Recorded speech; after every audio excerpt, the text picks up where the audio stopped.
Hello viewers, welcome to Newsweek South Asia, a program that talks about breeding of terrorism and its impact on South Asian nations. Let's begin with the headlines first. Suicide bombing kills dozens at mosque in Pakistan's Peshawar. China exploiting Pak vulnerability to make Islamabad dance to its tune. And Afghanistan female lawyers are on the run from men they prosecuted. Let's begin the show with Pakistan, where around 100 people died and a further of 225 people suffered injuries after a suicide bomber blew himself up in a mosque in the city of Peshawar. The attack was thought to be targeted at members of police force. The suspicion directly fell on Tehreek-e-Taliban Pakistan. However, the group denied any involvement after the Afghan Taliban condemned the act. A report. A violent act that destroyed the place of prayer as it was filling up for the afternoon prayer. A huge explosion jolted the Peshawar mosque in northwest Pakistan. Hundreds were inside. Some survivors crawled through the rubble. Rescue workers used their bare hands to find others. According to media reports, the suicide bombing claimed the lives of at least 100 individuals, the majority of whom were police officers, and injured more than 200 others. हम हाथ उठा ही रहे थे अल्लाह अकबर के लिए कि बस एकदम से एक ज़ोरदार धमाका हुआ और एक बड़ा सा शोला, आग का शोला जो है मेरे चेहरे पर आ गया और मुझे पीछे फेंक दिया। फिर मैं तकरीबन 2-3 मिनट तक अपना होश आवाज़ खो बैठा था क्योंकि हाल के अंदर ही था मैं। तो 2-3 मिनट बाद जब मुझे अपने होश आया तो अपने आप को मलबे तले आया। The suspicion directly fell on Tehreek-e-Taliban. It grew even stronger when Sarb-Kaf Muhammad claimed responsibility for the attack. However, TTP reversed course after the Taliban condemned the attack.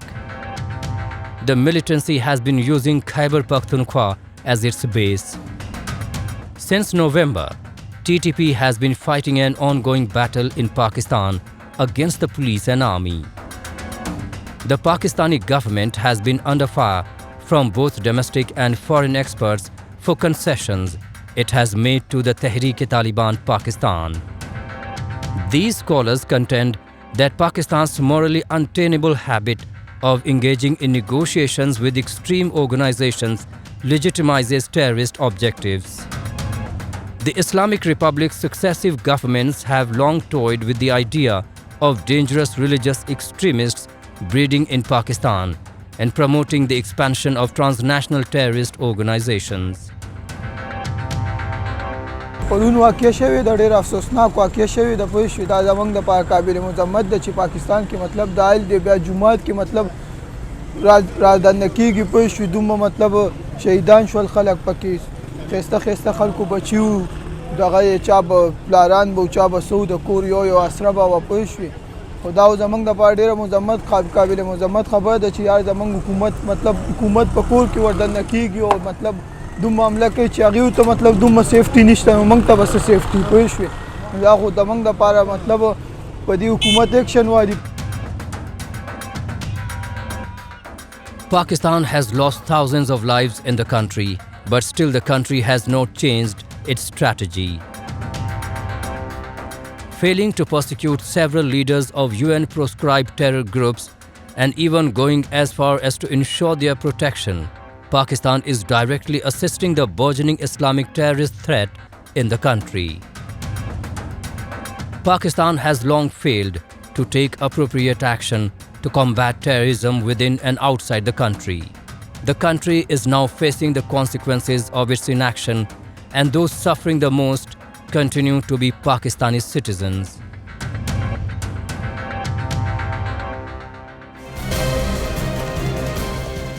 Growing volatility, hostility and mistrust make Pakistan one of the world's most unsafe countries. The nuclear state with its unstable borders in the north, rising internal conflicts, growing radicalization and an ever-weakening economy have pushed Pakistan to a point of collapse. With its so-called all-weather ally, China doling out only a small amount of aid due to its own pandemic-induced woes. Options for Pakistan are drying up. Let's take a closer look at the challenges Pakistan is facing. Pakistan's close ally and neighbor, China, has invested heavily in the country, building modern transportation networks, special economic zones, and energy projects as part of its multi-billion-dollar project, the China-Pakistan Economic Corridor, or CPEC. The investments, however, overwhelmingly benefit China only. This has naturally sparked conflicts and resistance throughout Pakistan, as Pakistanis grow increasingly discontent. The growing discontent can be seen in resource-rich Balochistan, where the Baloch have resisted massive Chinese investments, especially in the Gwadar area. There has been a mass displacement of the indigenous population in the region, and many restrictions have been placed on local fishermen because of the Gwadar port construction. The Baloch have begun targeting Chinese workers and contractors, and have even begun destroying public property to oppose Islamabad's backing of Chinese investments. Recently, a bomb blast claimed by the Balochistan Liberation Army derailed a passenger train in Balochistan's Bolan district. Some 18 people were injured in the incident. Many such armed outfits have emerged in Balochistan as they continue to target Chinese interests, given Beijing's increasing economic footprint in the region. The people of Balochistan are resisting against China because they believe that the Chinese authorities and the Chinese government have become partner of Pakistani state, Pakistani military and establishment in the plundering of Baloch resources. So for the people of Balochistan, as they say, the CPAC is a billion-dollar project and it's a game changer. But for the people of Balochistan, since day one, it has been a disaster. Pakistan was recently able to secure over $8 billion USD in foreign aid from donors, but this is merely a band-aid. The situation has become so dire in the country that Prime Minister Shehbaz Sharif is now on a donation-seeking spree, seeking money from almost anyone and everyone. In another striking blow, Pakistan appears to have been dumped by their sweet-as-honey friend, China.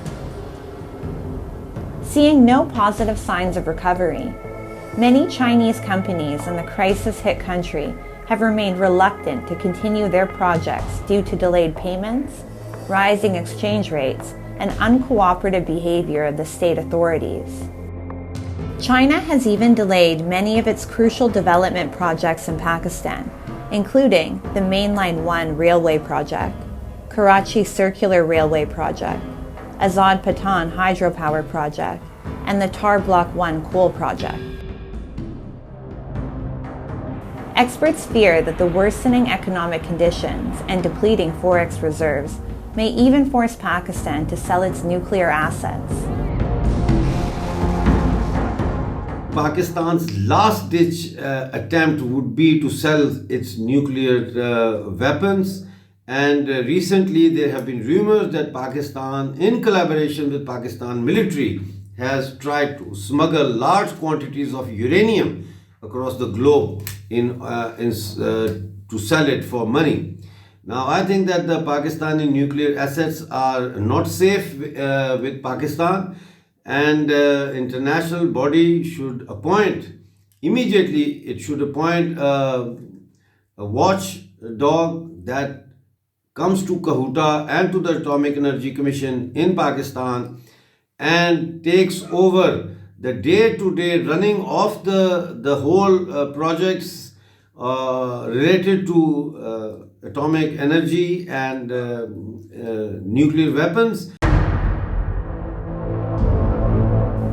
For over a decade, the TTP had been waging a revolt against the Pakistani government to demand the implementation of hard-line Islamic rule and the release of its members from Pakistani jails. The TTP enjoys support from neighboring Afghanistan, which is ruled by the Taliban. Pakistan and its secret services agency, the ISI, miscalculated the Taliban's victory in Afghanistan as an opportunity to control the Pashtun tribal belt. The Taliban, however, actually began to oppose Pakistan's interference in their internal matters. The relationship with Islamabad and Kabul continues to deteriorate, and the conflicts at the border, the Durand Line, have become uncontainable. The multifaceted impact of years of poor governance by politicians and the military establishment in Pakistan are now clearly visible. A country of some 232 million people, Pakistan is facing the threat of bankruptcy, which will have its ripple effects on global peace and stability. Let's shift our focus to India's Jammu and Kashmir, where the security forces are carrying out a series of operations to uproot the network of terrorism. In the latest, terror groups operating in the valley received a huge setback when Jammu and Kashmir police busted a Lashkar-e-Taiba terror module in Rajouri and apprehended 3 people associated with it. According to officials, the module was busted after an investigation was launched following the recovery of improvised explosive device having pressure and timer mechanisms in the district. A report. In the past couple of months, several attempts to carry out attacks against Indian security forces in Kashmir have been foiled. The credit for these foiled attacks goes to the alert security grid, and it also points to a flourishing human intelligence network that is primarily responsible for such detections. However, in many of these attempts, security forces have recovered improvised explosive devices which are a sign of something dangerous brewing in the dark underbelly of the valley. In the latest, security forces busted a Lashkar-e-Taiba terror module in Rajouri and arrested 3 people associated with it. According to officials, the module was busted after an investigation was launched following the recovery of an improvised explosive device having pressure and timer mechanisms in the district.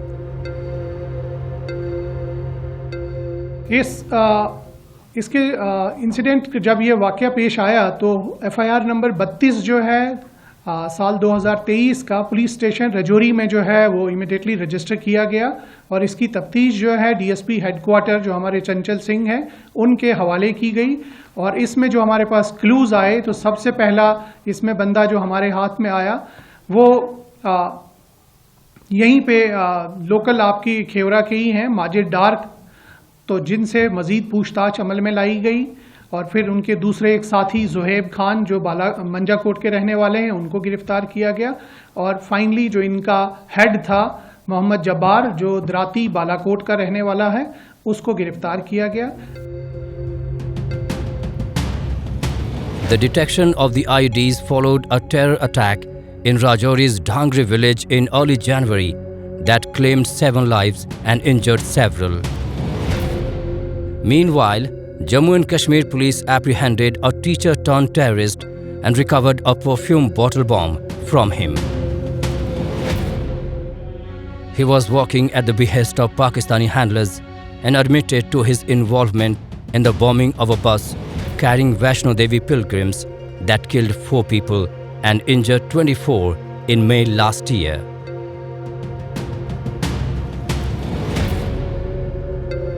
Katra bus blast which led to 21 people getting injured, out of whom 5 unfortunately died. He was responsible for that incident. He got a supply of 3 IDs recently towards the end of December. 2 IDs were used by him in Narwal area. 1 is still with him, which has been recovered by police. He was working at the instance of one Qasim, who is a Lashkar-e-Taiba terrorist working from Pakistan and organizing terrorist activities in this area. He was responsible for a very large number of terror activities, running certain terror modules in Jammu region. Most of these terror modules have been worked out, have been identified, and necessary legal action has been taken in that regard. Despite all the embarrassment and name-calling at various global forums, Pakistan continues to use terrorism as an instrument of its state policy. In a sophisticated world where the other countries are looking forward to establishing peace, harmony, and developing new technologies for the advancement of the world's settlement, Pakistan's tail policy of terrorism is causing violence and is creating an environment of distrust in the world. Residents settled near the border areas are living in constant fear due to frequent firing along the border from Pakistani side. Pakistani army generals, who are the real masterminds behind most of the terrorism across the globe, believe that the world won't notice their devious plans. But to their surprise, not only all of their diabolic activities are being monitored, but being given a befitting reply by the Indian forces.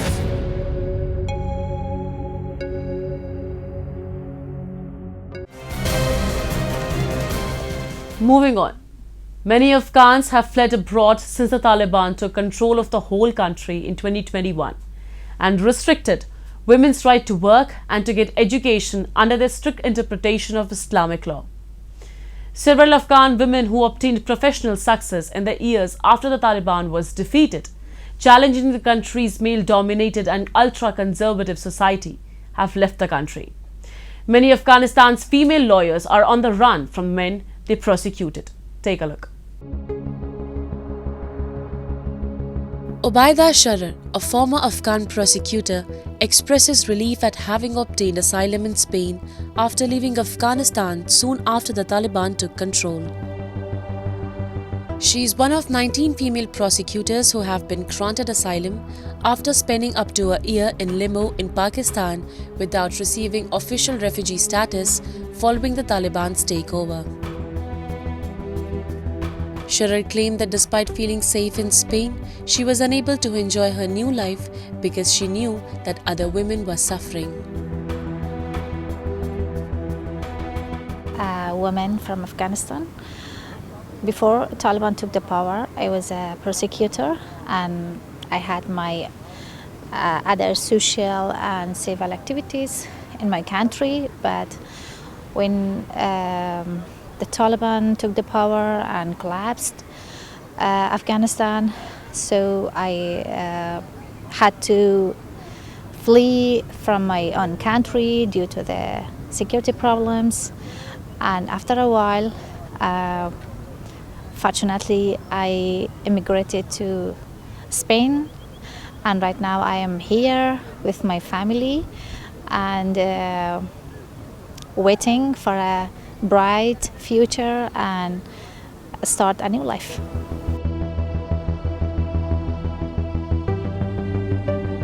In 2021, a new government that enforced a strict interpretation of Islamic law suddenly reduced the freedoms granted to women in her native country. Over the past year, the Taliban government has prohibited girls and women from enrolling in high schools and colleges. Sharar's occupation and that of her co-workers in Afghanistan was risky. Because they preside over the trials and punishment of men charged with sex-based crimes like rape and murder, female judges and prosecutors have been threatened and singled out as targets for retaliation. Many of the women have claimed that Western governments and international organizations have abandoned them.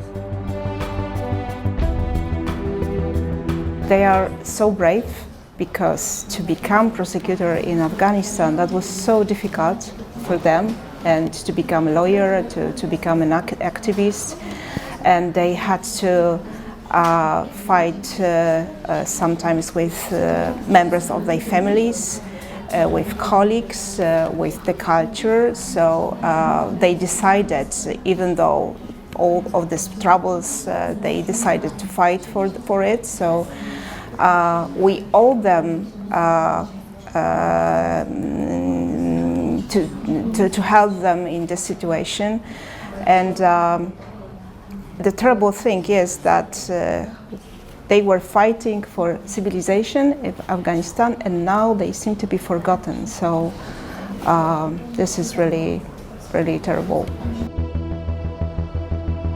Taliban has said that any Afghan who has left the nation is welcome to return to a repatriation council because Afghanistan is the joint home of all Afghans. However, several reports have confirmed the erosion of basic human rights across the country since the Taliban takeover, pointing out they bear responsibility for extrajudicial killings, torture, arbitrary arrests and detentions, and violations of fundamental freedoms. Women and girls have seen their rights to access education, the workplace, and participate in public life restricted. The de facto authorities have limited dissent by cracking down on protests and curbing media freedoms.